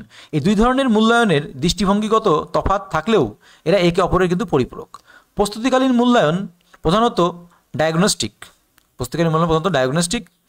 আর যেটাকে আমরা বলছি ফর্মেটিভ। আর পর্যায়ক্রমিক মূল্যায়নের ক্ষেত্রে সেটা হলো জাজমেন্টাল, অর্থাৎ যেটা বার্ষিক পরীক্ষা হয় সেটা হলো জাজমেন্টাল, তাই না? সেজন্য রিপোর্ট কার্ডে প্রস্তুতিকালীন মূল্যায়নের ক্ষেত্রে শুধুমাত্র মান বা নম্বর, তাই না? আর পর্যায়ক্রমিক মূল্যায়নের ক্ষেত্রে মান, পরিমাপক উভয়ই ঘটে।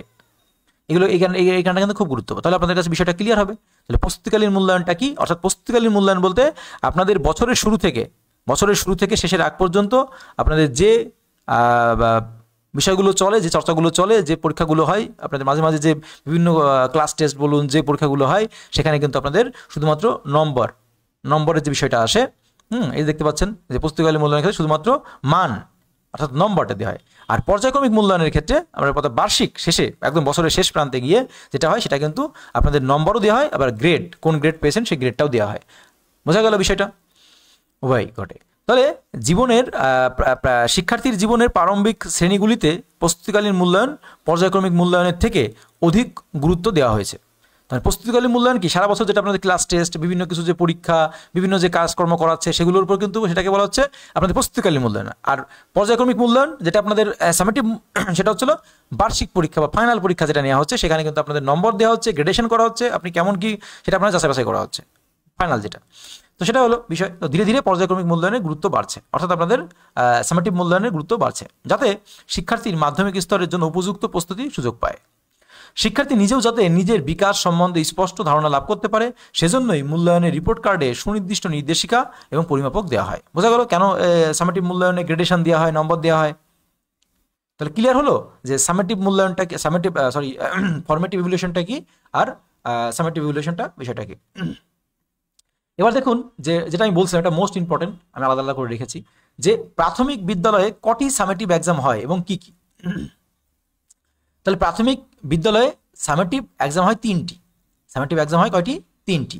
তাহলে প্রথমটি হচ্ছে এপ্রিলের শেষে বা মের শুরুতে। প্রথমটি হয় এপ্রিলের শেষে অথবা মের শুরুতে। দ্বিতীয়টি হচ্ছিল জুলাইয়ের শেষে অথবা আগস্টের শুরুতে। তৃতীয়টি হয় হচ্ছে নভেম্বর এর শেষে অথবা ডিসেম্বরের শুরুতে। মোস্ট ইম্পর্টেন্ট, মনে রাখবেন। আপনাদের ধরতেই পারে যে আচ্ছা বলুন তো, এই সামেটিভ যে এক্সামগুলো হয় সেই এক্সামে আপনাদের মোট কটা সামেটিভে পরীক্ষা হয়? 3টে। তাহলে প্রথমটা কখন হয়? এপ্রিল এর শেষে, মে এর শুরুতে। কখনো এপ্রিলের শেষে শুরু হয়, কখনো বা মের শুরুতে শুরু হয়। তাহলে এপ্রিল থেকে মের মধ্যে। দ্বিতীয়টা জুলাইয়ের শেষ, আগস্টের শুরু, হয় জুলাইয়ের শেষে শুরু হবে অথবা আগস্টের শুরুতে। আর তৃতীয়টা হয় নভেম্বরের শেষে অথবা ডিসেম্বরের শুরুতে। একটু মনে রাখবেন, তাহলে হয়ে যাবে। আচ্ছা, চলে গেল পরবর্তী কোশ্চেন। দেখুন, পিকক কার্ড ফর সিবি বিষয়টি কি এবং এটি কিভাবে ব্যবহৃত হয়?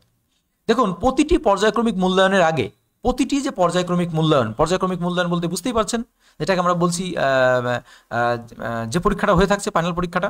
তো পর্যায়ক্রমিক মূল্যায়নের আগে শিক্ষকেরা নিম্নে মুদ্রিত যে পিকক কার্ড ফর সিই, আমি আপনাদের দেখালাম, যে চিত্রটা দেখালাম একটু আগে, নামক সংকলিত নথিটি শ্রেণী শিক্ষিকা এবং শিক্ষকের কাছে জমা দেবেন এবং স্তম্ভটির নিচে প্রথম পর্যায়কালীন পর্বে শিক্ষাবর্ষের শুরু থেকে প্রথম পর্যায়ক্রমের আগে পর্যন্ত, মানে শিক্ষাবর্ষ যেদিন থেকে শুরু হচ্ছে তার প্রথম পর্যায়ক্রমের আগে পর্যন্ত, বোঝা গেল? এবং যে কটি প্রস্তুতকালীন মূল্যায়ন হবে তার গড় মান বসবে। এভাবে সম্পূর্ণ শিক্ষাবর্ষ জুড়ে 3টি পর্যায়ে প্রস্তুতিকালীনের আপনাদের এফএল, F2, F3 ক্ষেত্রে পদ্ধতি অনুষ্ঠিত হয়। প্রথমে হলো এফএল, তারপরে F2, তারপরে F3, বোঝা গেল? আচ্ছা, আর একবার দেখবেন, হয়ে যাবে। আচ্ছা, ফরমেটিভ এবং সামেটিভ অ্যাসেসমেন্ট বেসিক পার্থক্য কি? খুব গুরুত্বপূর্ণ, যেটা আমরা বলছিলাম। একটা হলো ফরমেটিভ আর হলো সামেটিভ অ্যাসেসমেন্ট। কি বলছে দেখুন, শিক্ষার্থীরা কোনো একটি বিষয়ে কতটা শিখেছে। ফরমেটিভ অ্যাসেসমেন্ট পরীক্ষায় কিন্তু খুব গুরুত্বপূর্ণ আপনাদের ইন্টারভিউয়ের জন্য। কি? ফরমেটিভ অ্যাসেসমেন্ট, শিক্ষার্থীরা কোনো একটি বিষয়ে কতটা শিখেছে, কি রকম ত্রুটি আছে, সেগুলি কিভাবে সংশোধন করা যাবে ইত্যাদি বিষয় দেখার জন্য, শিক্ষার উন্নতির পর্যবেক্ষণের জন্য গঠনমূলক মূল্যায়ন, বা আমরা ইংলিশে বলছি ফরমেটিভ অ্যাসেসমেন্ট। ফরমেটিভ ইভ্যালুয়েশন আর ফরমেটিভ অ্যাসেসমেন্ট গুলিয়ে ফেলবেন না। তাহলে এটা হলো ফরমেটিভ অ্যাসেসমেন্ট। আর অ্যাসেসমেন্টটা কি? যে শিক্ষার্থী কোনো একটি বিষয়ে কতটা শিখিয়েছে, মানে কতটা শিখেছে, শিক্ষার্থীরা কতটা শিখেছে, একটা বিষয় আমি পড়ালাম, পাঠদান করলাম, সে বিষয়ে কতটা শিখেছে এবং সেই শিক্ষার্থীদের মধ্যে কি কি ত্রুটি আছে এবং সেগুলি কিভাবে সংশোধন করা যাবে, সেগুলো দেখার জন্য শিক্ষার উন্নতির পর্যবেক্ষণেরকেই বলা হচ্ছে ফরমেটিভ অ্যাসেসমেন্ট। অর্থাৎ অ্যাসেসমেন্ট করা যে আমার শিক্ষার্থীদের আমি শিক্ষার্থীরা কি শিখেছে, কি কি ত্রুটি রয়েছে শিক্ষার্থীদের মধ্যে এখনো, তারা কিভাবে সংশোধন করা যাবে তাদের, সেটাই আপনার এই যে তাদের এই যে শেখার উন্নতির যে পর্যবেক্ষণ, সেটাকে আমরা বলছি ফরমেটিভ অ্যাসেসমেন্ট অথবা গঠনমূলক মূল্যায়ন। বোঝা গেল? এবার চলে আসি আমাদের সামেটিভ অ্যাসেসমেন্ট। কি বলা হচ্ছে দেখুন, অন্যদিকে শিক্ষার্থীরা যে বিষয়টি শিখেছে তার ফাইনাল মূল্যায়ন বা কর্মদক্ষতার কোন পর্যায়ে যে পদ্ধতিতে করা হয়, মানে কর্মদক্ষতার কোনো একটি পর্যায়ে যে পদ্ধতিতে করা হয় সেটা হলো সমষ্টিগত মূল্যায়ন। অর্থাৎ আপনি সারা বছর ধরে আপনাকে যে শেখানো হয়েছে, শেখানোর পর ত্রুটি করেছেন, তারপরে সেটা আমার শিক্ষক আবার সংশোধন করেছে, এই যে প্রক্রিয়াকরণটা, শিক্ষার্থীরা সারা বছর ধরে যেটা শিখেছে তার চূড়ান্ত যে মূল্যায়নটা বা চূড়ান্ত দক্ষতার যে পর্যায়টা, সেটা যে পদ্ধতির মাধ্যমে হচ্ছে সেটাকে আমরা বলছি summative assessment. I think clear. আচ্ছা, এবার চলে আসি দেখুন গুরুত্বপূর্ণ, প্রথাগত আর হলো প্রথা বহির্ভূত শিক্ষার পার্থক্য কিরূপ। একটা হলো প্রথাগত আর একটা হচ্ছে প্রথা বহির্ভূত। পার্থক্য কিরূপ? দেখুন, বলছে নিয়ন্ত্রিত বা প্রথাগত শিক্ষা। নিয়ন্ত্রিত প্রথাগত শিক্ষা কারা? যে সমস্ত জেনারেল যে সমস্ত স্কুলগুলো, বিদ্যালয়গুলো, সেগুলো প্রথাগত। আর প্রথা বহির্ভূত বলতে যেগুলো নিয়ন্ত্রণের বাইরে। কীরকম বাইরে? দেখুন, উদাহরণ দিলেই বুঝতে পারবেন। যে সমাজ দ্বারা স্থাপিত প্রতিষ্ঠানের মাধ্যমে সচেতনভাবে উদ্দেশ্যপূর্ণভাবে নির্দিষ্ট পাঠ্যক্রম অনুসারে নির্দিষ্ট এবং যোগ্য ব্যক্তি শিক্ষক দ্বারা শিক্ষার্থীদের যে বিশেষ শিক্ষাদান করা হয় সেই প্রথাগত বা বিধিবদ্ধ বা নিয়ন্ত্রিত শিক্ষা সেটাকে বলে। সেটাকে প্রথাগত শিক্ষা বলে, এটাকে বিধিবদ্ধ শিক্ষা বলে, সেটাকে আপনাদের নিয়ন্ত্রিত শিক্ষা বলে। তাহলে আপনাকে ধরলো, আচ্ছা বলুন তো যে বিধিবদ্ধ শিক্ষা কি? দাদা তুমি তো দাদা দেখিয়েছিলে যে প্রথাগত শিক্ষা, বিধিবদ্ধ শিক্ষা তো দেখাওনি। তাহলে আমরা এই যে সাধারণ যে সমস্ত বিদ্যালয়গুলো রয়েছে, জেনারেল যে সমস্ত স্কুলগুলো রয়েছে, বিদ্যালয়গুলো রয়েছে, যেগুলো সরকার নিয়ন্ত্রিত এবং নির্দিষ্ট পাঠ্যক্রম অনুসারে নির্দিষ্ট শিক্ষার্থী দ্বারা নির্দিষ্ট শিক্ষক মণ্ডলী দ্বারা নির্দিষ্ট আপনাদের ইনস্ট্রাকশন দ্বারা পরিচালিত হয় যে সমস্ত বিদ্যালয়গুলো, সেগুলোকে আমরা প্রথাগত শিক্ষা বলছি, নির্দিষ্ট প্রতিষ্ঠানের দ্বারা। আর প্রথা বহির্ভূত কি বা অপ্রথাগত কি? যে শিক্ষা ব্যবস্থা আপনাদের প্রথাগত বিদ্যালয়ের বাইরে গিয়ে সংগঠিত একটি ধারাবাহিক প্রক্রিয়া এই শিক্ষা ব্যবস্থা নির্দিষ্ট শিক্ষণ পরিস্থিতি সম্পূর্ণ করে।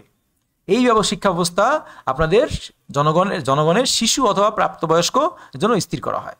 শিশু বলতে মানে তাহলে অপ্রথাগত কোনটা? যে শিক্ষা ব্যবস্থা আপনার নির্দিষ্ট কোনো প্রতিষ্ঠান নেই, যে শিক্ষা ব্যবস্থায় কোনো নির্দিষ্ট কোনো পাঠ্যক্রমের কোনো ব্যারিয়ার নেই, যে শিক্ষা ব্যবস্থা আপনারা কিন্তু নির্দিষ্ট শিক্ষণ পরিস্থিতি সম্পন্ন করা হয়। যেমন বাচ্চাদের যে শিক্ষণটা দেওয়া হয়, বাচ্চাদের শিশুদের বাড়িতে থেকে যে শিক্ষাটা দেওয়া হয়, সেটা আপনাদের কি? সেটা আপনাদের অপ্রথাগত শিক্ষা। বা প্রাপ্তবয়স্ক বলতে যারা মনে করুন যাদের 40-45 বয়স হয়ে গেছে, তাদের যে শিক্ষার ব্যবস্থা করা হয়, নির্দিষ্ট পাঠ্যক্রমের বাইরে গিয়ে, তাদের নির্দিষ্ট প্রতিষ্ঠানের বাইরে গিয়ে যে সমস্ত শিক্ষা, সেটাই অপ্রথাগত শিক্ষা। ক্লিয়ার? I think clear. আচ্ছা দেখুন পরবর্তী কোশ্চেন, পিকক মডেল সম্পর্কিত FAQs। আচ্ছা, প্রাথমিক শিক্ষা বিদ্যালয়ে ময়ূর মডেল কি? প্রাথমিক বিদ্যালয়ে ময়ূর মডেল কি? ময়ূর মডেল হচ্ছে learning to live together, learning to live together, ধারণার সাথে জানতে শেখা, করতে শেখা। তাহলে এই যে আপনাদের প্রাথমিক শিক্ষার ময়ূর মডেলটা কি, শর্টে মনে রাখবেন কি? জানতে শেখা, আর একটা হলো করতে শেখা। জানতে শেখা, লার্নিং টু থেকে লার্নিং টু লিভ টুগেদার, ঠিক আছে? তাহলে কি? একটা হলো জানতে শেখা, আর একটা হচ্ছিল করতে শেখা। এর ধারণার যত্ন দেয়, ঠিক আছে? যত্ন নেয়। তাহলে full form of peacock model, full form of peacock model কি বলা হচ্ছে? পার্টিসিপেশন, এক্সপেরিমেন্টেশন, তারপরে application, cooperation, knowledge model, cooperation and knowledge. তাহলে এই যে আমরা বলছিলাম যে পিকক মডেলের 5টা মনে রাখতে হবে। পার্টিসিপেশন মানে অংশগ্রহণ, এক্সপেরিমেন্টাল মানে হচ্ছে প্রশ্নকরণ বা অনুসন্ধান, অ্যাপ্লিকেশন মানে সেটার উপর প্রয়োগ করা, কোঅপারেশন বলতে সহযোগিতা করা, এবং নলেজ মানে জ্ঞান অর্জন করা। বোঝা গেল, তাই না? তাহলে এই যে 5টা বিষয় আমি আমাদের এই যে এখানে যেটা দেখালাম, কোথায় দেখালাম? এখানে দেখালাম। দেখুন, পার্টিসিপেশন অংশগ্রহণ করা, তারপরে আপনাদের কোশ্চেনিং, অর্থাৎ আপনি যদি শর্টে যদি বলেন যখন ইয়েদের সামনে, ইন্টারভিউয়ারদের সামনে, তখন বলবেন, যদি বলে 5টি সূচক, যে সেই সূচকগুলো বলো, যদি ইংলিশে বলো তাহলে বলবে পার্টিসিপেশন। প্রথমে বলবে পার্টিসিপেশন, 2 নম্বরে বলবে এক্সপেরিমেন্টেশন, 3 নম্বরে বলবে অ্যাপ্লিকেশন, 4 নম্বরে কোঅপারেশন, আর 6 নম্বরে আপনাদের কি? ক্রিয়েটিভ এক্সপ্রেশন বা আপনাদের নলেজ।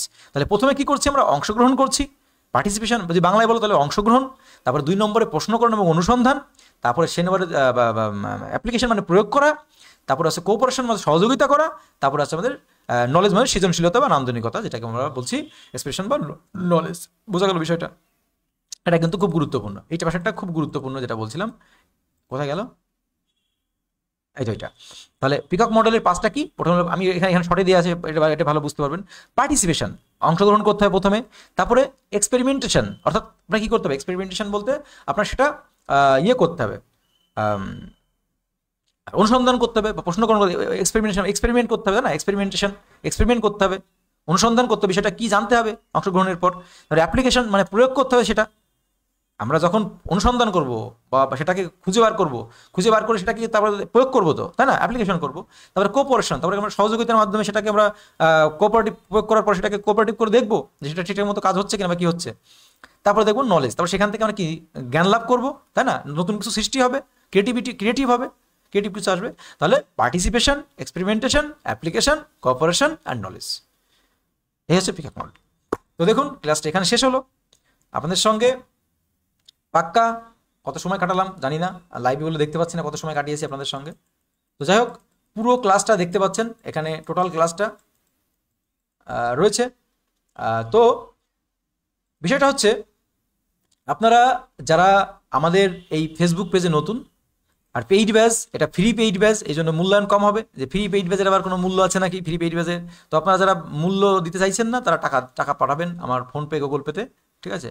সবাই 400-500 যার যেরকম মন চায়, 100-200, ঠিক আছে, টাকা পাঠাবেন। যারা মনে করেন যে ফ্রি ফ্রি জিনিসের মূল্য কম থাকে, তো বিষয় হচ্ছে এটা। যাই হোক, তো এই হচ্ছে মূল বিষয়। সকলে ভালো থাকবেন, সুস্থ থাকবেন। আমাদের এই ইউটিউবে বা ফেসবুকে নতুন হলে অবশ্যই ফলো করে রাখতে পারেন। আর যদি কোনো প্রশ্ন, যদি কোনো ভুলভ্রান্তি, যদি মিস্টেক হয়ে থাকে, অবশ্যই কমেন্ট বক্সে জানাবেন। কিছু যদি ভুলবশত যদি কিছু বলে থাকি, এটা হচ্ছে মূল বিষয়। আর কারো কোনো প্রশ্ন থাকলে কমেন্ট বক্সে জানাবেন। আপনারা অনেকেই আমাকে হোয়াটসঅ্যাপে, টেলিগ্রামে, মেসেঞ্জারে SMS করেছেন। সবার SMS হয়তো দেখতে পারছি না, সময় পাচ্ছি না। হ্যাঁ, আমি একটু ব্যস্ত আছি, আগেই বলেছি যে আমি একটু মেন নিয়ে বিজি আছি, এই জন্য আপনাদের ক্লাসও ঠিকঠাক মতো দিতে পারছি না। তবে আমার কাছে যেগুলো আছে, যা আমি রেডি করেছি, সেগুলো আপনাদের আমি অবশ্যই আপনাদের ইসেতে দিয়ে দেবো অবশ্যই আমার সঙ্গে। আর আবার তার জন্য দেখুন, আপনাদের কাছে আমি আবার বলছি, এটা পেইড ব্যাচ হিসাবে। আমি যদি পেইড ব্যাচ শুরু করতাম, তাহলে এখান থেকে এইগুলো করিয়েই কিন্তু আমি আপনাদের কাছ থেকে 500-700 সবাই এগুলো করিয়েই টাকা নিচ্ছে। মানে এর বাইরে আর কি আসবে বলুন? এইগুলো আসবে, আর আমি তো যেগুলো আসবে সেগুলো সব দিয়েছি, আমাদের ফেসবুকে দিয়েছি, ইউটিউবে দিয়েছি, ক্লাস দিয়েছি। আর আমাদের দেখবেন ইয়েতে, আমি আমাদের বলে দিই, টেলিগ্রামে একটা লিঙ্ক দেওয়া আছে আমাদের ইউটিউবের, সেখানে প্লে লিস্ট করা আছে। ইন্টারভিউ রিলেটেড যত ক্লাস আছে, সমস্ত ক্লাস আমরা যা করিয়েছি সবগুলোর প্লে লিস্ট করা আছে, সেগুলো একবার অবশ্যই দেখে নেবেন। এভরিথিং, সমস্ত রকম ক্লাস করা আছে, সেগুলো দেখে নেবেন। অবশ্যই দেখে নেবেন।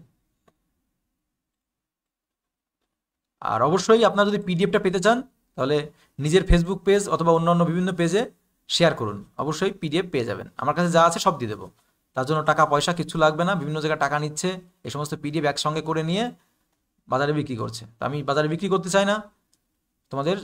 আপনাদের যাতে সাহায্য হয়, হ্যাঁ, উপকৃত হন, সেই জন্যই কিন্তু আমি এগুলো রেডি করেছি, ঠিক আছে? এগুলো একটু মুছে দিচ্ছি, কারণ পিডিএফ এরকম লেখা থাকলে পরে আপনাদের দেখতে অসুবিধা হবে, এই জন্য মুছে দিচ্ছি। কারণ এগুলো সেভ করবো, তো পিডিএফ আকারে সেভ করবো, সেভ করে যারা যারা চাইবে তাদের দেবো এগুলো, তাই না? তো তার আগে কিন্তু অবশ্যই বললাম, ভিডিওগুলো শেয়ার করতে হবে, বন্ধুদের সঙ্গে সাজেস্ট করতে হবে, তাহলে এই পিডিএফগুলো পেয়ে যাবে। টাকা পয়সার কোনো গল্প নেই। আর যারা টাকা পয়সা দিতে চাচ্ছেন, তারা দিতে পারেন ভালোবেসে। যদি মনে করেন যে না, আমরা দেবো, আমাদের হাজার হাজার টাকা আছে, লক্ষ লক্ষ টাকা আছে, কোনো ব্যাপার নেই, তারা দিতে পারেন। বেশ। আর আপনারা প্রস্তুতি নিন। আপনারা অনেকেই প্রশ্ন করেছিলেন যে দাদা, ইন্টারভিউয়ের আবেদন কবে থেকে শুরু হবে? হ্যাঁ, আবেদন তো এই মাসেই শুরু হয়ে যাওয়ার কথা। আপনাদের বিভিন্ন পত্রপত্রিকা আমরা দেখেছিলাম, বলা হয়েছিল যে আপনাদের অক্টোবরের মাঝামাঝি তো চলে এসে দাঁড়িয়ে আছি। হ্যাঁ, আর আজ 14 তারিখ, কালকে হলে মাঝামাঝি হব, মাঝামাঝি জায়গায় দাঁড়াবো। তো দেখা যাক আমরা এই, কিন্তু আমি বলেছিলাম যদিও আপনাদের আসে হয়তো অক্টোবরের শেষে আসবে। আর এসএলএসটি রেজাল্ট হয়তো খুব দ্রুতই আজকালের মধ্যে দিয়ে দেবে এসএলএসটি রেজাল্ট।